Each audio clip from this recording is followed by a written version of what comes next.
আমাদের এক দিবসীয় ট্যুর দেউলটি, তমলুক এবং মহিষাদল।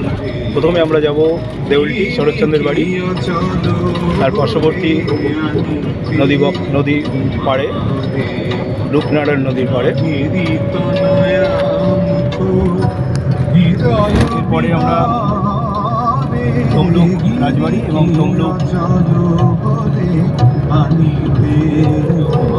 বর্গভীমা মন্দির, একটি সতীপীঠ, 51 পীঠের এক পীঠ। এখানে মায়ের বাপায়ের গোটালি ছিল।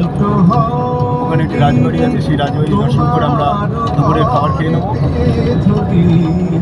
লাঞ্চের পরে আমরা বেরোবো মহিষাদল রাজবাড়ি, সেখানে একটি মিউজিয়াম আছে। চলুন আমরা আমাদের পরবর্তী ডেস্টিনেশন, প্রথম ডেস্টিনেশন শরৎচন্দ্র কুঠিবাড়ি এগিয়ে যাচ্ছি ধীরে ধীরে। ব্রেকফাস্ট হয়ে গেছে চিন্ময়দা? ব্রেকফাস্ট হয়ে গেছে চিন্ময়দা? হ্যাঁ, ব্রেকফাস্ট হয়ে গেছে। হ্যাঁ দাদা, ব্রেকফাস্ট করে নিয়েছি?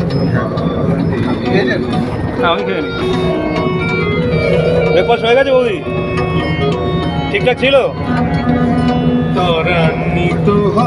সঙ্গী দিদি ঠিকঠাক আছে এখনো পর্যন্ত? একটু সাপোর্ট করবেন, ব্যাস, আর কিছু না। ভুল ত্রুটি হলে সরাসরি বলবেন যাতে ডেভেলপ করতে পারি।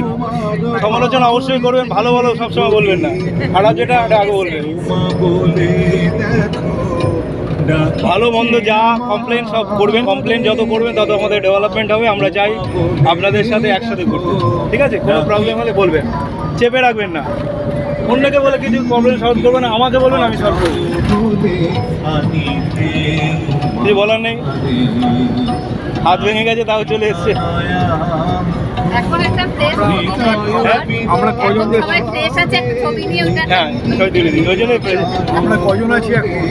আমরা এখন বেশি লোক নেই, 1 2 3 4 5 6 7 8 9 10 11 12 13 14 15 16 কমে গেছে। সকালবেলায় 4 জন মাইনাস হয়ে গেছে। অবশ্যই দিন।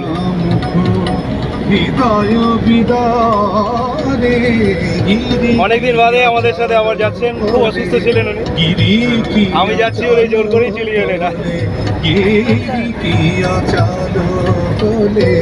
ঘুমালে হবে? এই ছবি কেউ দেখবে না, উঠে পড়ো,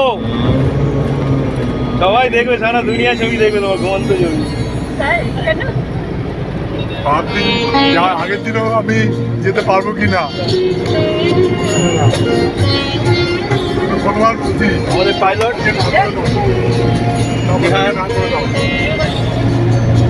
আগে যাচ্ছি। আমরা এখন প্রথম শরৎচন্দ্রের বোম্বে রোডে আছি, আর আধ ঘন্টার মধ্যে হয়তো আমরা শরৎচন্দ্রের বাড়িতে পৌঁছে যাব। লাস্ট শেষ 12 বছর উনি এখানে কাটিয়েছিলেন, এক রূপনারায়ণ নদীর পাড়ে।